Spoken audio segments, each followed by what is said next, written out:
Have you ever written a piece of content and thought, yes, nailed it, this is gonna go down great, get loads of likes, tons of comments, people will be sharing this, you know what, this piece of content will be talked about for weeks to come. You're so sure of it, you put it live, and then tumbleweed. Nobody is commenting, nobody is liking, nobody is doing anything with this piece of content that you are so proud of. So what went wrong? Why did that piece of content that you were so confident in completely bomb? So number one, if you rarely get any engagement for your content, then chances are just by creating one great piece of content, you're probably not going to get that much engagement on it either. Engagement breeds engagement. So the more engagement you get, the more engagement you will get. And so expecting one piece of content to turn around everything for you is expecting a lot of that content. If you're really confident that that content is great, ask a few people to go and take a look and see what they think. And once that starts to get engagement, create more great content. Keep that engagement rolling. Number two, the messaging of the content might have been great, but did it include a call to action? So a call to action is where you actually ask people to engage or take an action in some way. So it might be asking them to click a link, to watch a video, to comment down below, to hit that like button, to double tap. Whatever the call to action is, you're driving them to actually take that action. And if you don't include one, then there's less chance of them actively engaging with that content. Number three, do you engage yourself? Do you take time to go on the platforms and to actively engage with content on those platforms? If you don't, then why expect it in return? Number four, did you pick the completely wrong time of day to post that piece of content? If you're posting it in the middle of the night or the very first thing in the morning when you wake up at 5 a.m. when there's no one online, then that first hour isn't going to see much traction. And that first hour is really important in showing the platform how popular your content is. So make sure that you are posting at the right time for your audience. You can check this out in the insights or analytics. It will give you an idea of the best times that your audience are online.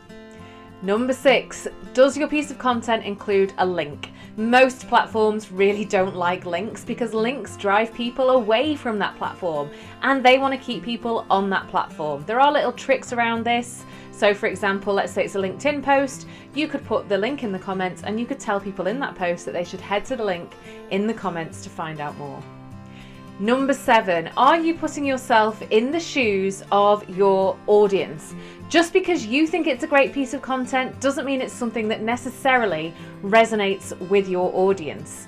Remember, you are not your audience. You are your own person. And just because you think something's brilliant doesn't necessarily mean your audience will think the same thing is brilliant.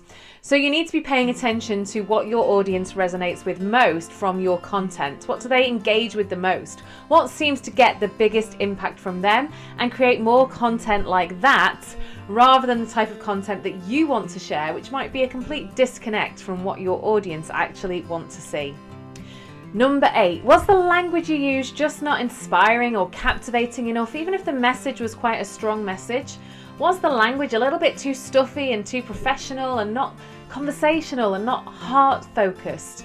Are you trying to be too professional on social media and as such are losing your audience?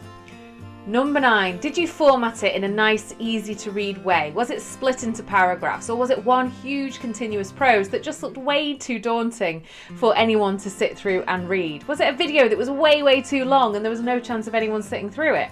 Was there an image that just didn't capture their attention or draw their eye? What was the formatting and the overall look of the post, and did it become a thumb stopper as a result? And then finally, unfortunately, sometimes it just happens. Sometimes things work against us, the algorithm works against us, there's loads of competition at the time, our posts kind of get hidden in the background. Sometimes it just happens that our posts don't really get seen on those platforms. And those are the times when you've created something that you're really proud of, that you should email your list and send them a link to it. You should be posting it in your Instagram stories, your Facebook stories, maybe do some cross-platform promotion of that particular piece of content. You're going to have to work that a little bit harder to get it out there, but just be known that sometimes, occasionally, and hopefully not all the time, sometimes it just bombs. So next time a piece of content that you really thought would hit the mark with your audience doesn't, I want you to go through those 10 reasons why that might be the case and think through how you could make sure it doesn't happen again. And if you get really stuck with creating great content that's really relevant to your audience that makes them convert into paying customers, then why not come join me on my membership site, Planet Social Media.